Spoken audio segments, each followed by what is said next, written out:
honoree tonight is a testament to what one child can grow to accomplish if that child is allowed to grow, if that child is provided with the means, the medicine, the food, and the love it needs to flourish, he or she needs to flourish. He was born in Shiraz, Iran, and at the young age of 18 came to the United States. Here he received his bachelor's and then PhD in engineering and began a career of trying to discover if there is life on other planets. In 2000, when NASA had suffered 2 consecutive failures of its Mars exploration program, they tapped this man, one of our own, to resurrect the program, to restructure it as a chain of scientifically, technologically, and operationally interrelated missions with a spacecraft launch to Mars every 2 years. He would lead the program for the next 5 years, and in that time, NASA successfully landed the Mars exploration rovers that we all watched, at least I did, as they landed. And as though that's not enough, as though he doesn't work hard enough, he spends his time, his free time, striving through an organization that he is helping to build, the Public Affairs Alliance of Iranian Americans, to bring the Iranian American community together, to build the Iranian American image here in America, and increase our influence on Capitol Hill. All, yes, on his spare time, and all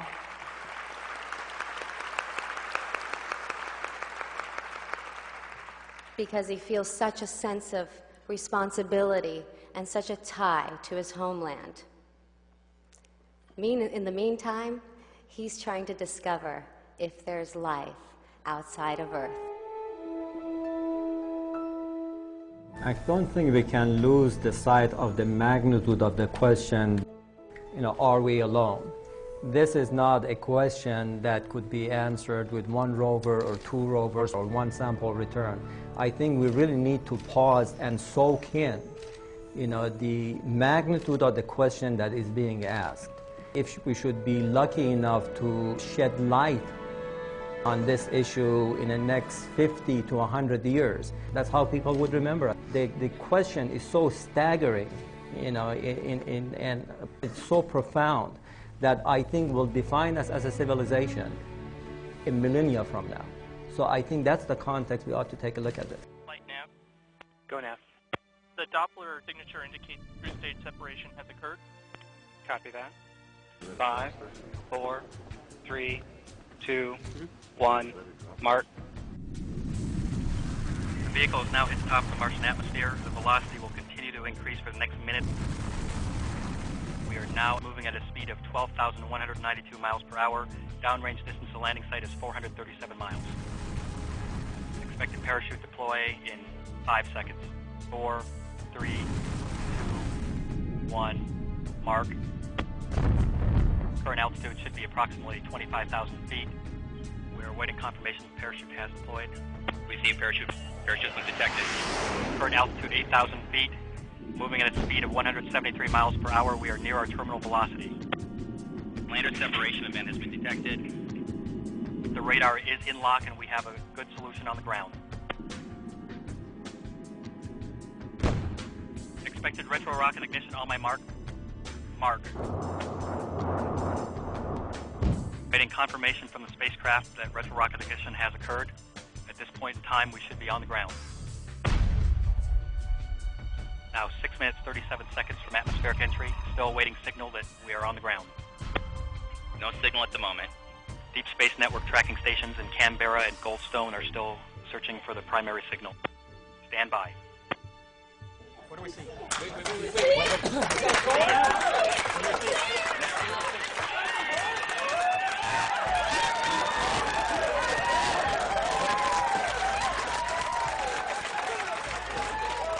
Electronic tone sent from the rover indicates that the rover has landed base pedal down, which means right side up.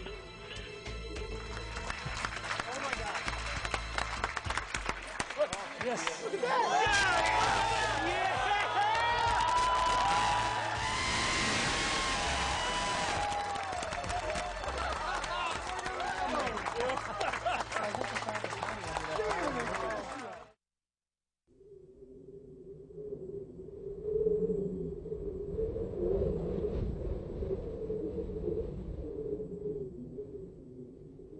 I still get goosebumps. Ladies and gentlemen, please help me welcome someone I have grown to call a very good friend, our hero, Dr. Firooz Naderi.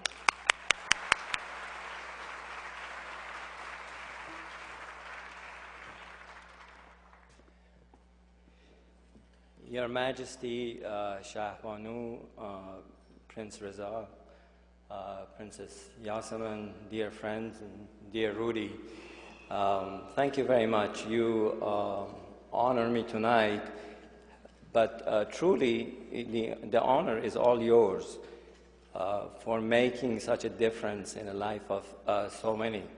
As the piece said, I have spent the past 10 years, I've been fortunate enough to work with the NASA colleagues to look for life outside of the Earth. But it is lights like this, which I understand as noble as that pursuit is, it's even more noble to cultivate, to tend, to nurture the life on this planet. I want to tell you, if you indulge me for 1 minute, tell you a short story, should take a minute. I know a lady, a dear friend in Los Angeles, who wouldn't want me to mention her name, been battling cancer for the past 10 years. But rather than wallowing in self-pity, she decided that she wanted to help underprivileged people in south of Tehran. These are people in middle school who have a spectacular academic record, but cannot go to school because their parents cannot afford to send them to school. In some cases, they cannot afford to feed them. So gradually, she recruited some of us to sponsor a child. And now she has 200 kids. I have one, 12 years old. His name is Muhammad. So a couple of Nowruz ago, when my friend was going to Iran, I thought I would give something a little extra, so that he can have a new article of clothing, for Nowruz. And then he sent me a picture clutching a black shiny pair of shoes to his chest, as though it was more dear than life, to him. Send me a note saying how he thinks that I am his role model.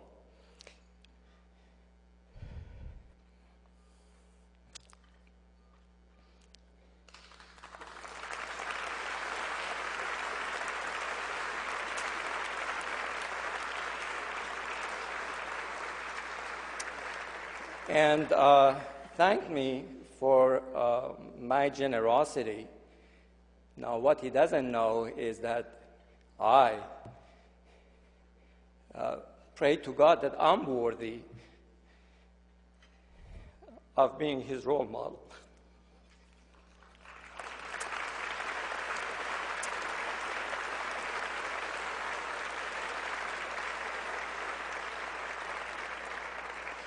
So, thank you for all that you do. I don't know whether Muhammad will grow one day clutching the Nobel Prize rather than the pair of shoes that I help him buy. But whether it is the Nobel Prize or he just grows to be a decent human being, I think that's more important to me than anything I do for NASA. Thank you very much.